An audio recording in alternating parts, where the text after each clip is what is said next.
যেন তার রুদ্ররূপ একসঙ্গে দেখাতে শুরু করেছে। বাংলাদেশের এক প্রান্তে যখন উজানের ঢল আর নদী ভাঙনের কান্না, অন্য প্রান্তে তখন আকাশ ভাঙা বৃষ্টি আর ধসে পড়া পাহাড়ের আতঙ্ক। দেশের 7টি বিভাগে একযোগে প্রকৃতির এই দ্বিমুখী আঘাত জনজীবনকে চরম বিপর্যস্ত করে তুলেছে। বন্যা পূর্বাভাস ও সতর্কীকরণ কেন্দ্রের তথ্য অনুযায়ী দেশের উত্তরাঞ্চল ও উত্তর পূর্বাঞ্চলের 3 বিভাগ রংপুর, সিলেট ও ময়মনসিংহে আগামী 24 থেকে 48 ঘন্টার মধ্যে স্বল্পমেয়াদী বন্যার আশঙ্কা রয়েছে। তিস্তা, সুরমা, কুশিয়ারা, কংসের মতো প্রধান নদীগুলোর পানি তীব্র গতিতে বেড়ে বিপদসীমা অতিক্রম করছে, যার ফলে প্লাবিত হচ্ছে আধুনিক জেনারেল হাসপাতাল ও উন্নত প্রযুক্তি এবং অভিজ্ঞ চিকিৎসক দলের নিরলস প্রচেষ্টায় আমরা আছি আপনার পাশে। ডেল্টা হাসপাতাল, মায়ের মতোই যত্নশীল। 10টি জেলার নিম্নাঞ্চল।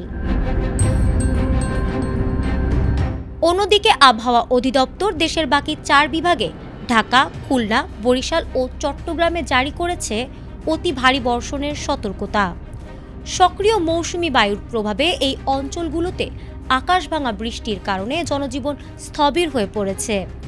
সবচেয়ে বড় উৎকণ্ঠা তৈরি হয়েছে চট্টগ্রাম বিভাগের পাহাড়ি অঞ্চলগুলোতে, যেখানে একটানা বৃষ্টির কারণে যে কোনো মুহূর্তে বড় ধরনের ভূমিধসের আশঙ্কা রয়েছে।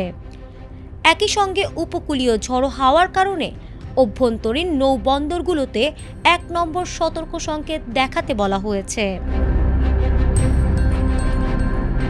জলবায়ু পরিবর্তনের এই বৈরী সময়ে একের পর এক ধেয়ে আসা এইসব প্রাকৃতিক বিপর্যয় মোকাবিলায় আমরা আসলে কতটা প্রস্তুত? নদী ভাঙন আর পাহাড় ধসের এই যুগপৎ থাবা মূলত প্রকৃতির এক চরম হুঁশিয়ারি।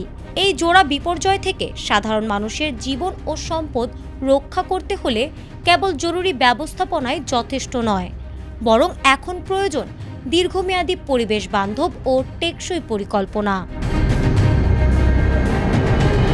ফারহানা হক, ATN বাংলা।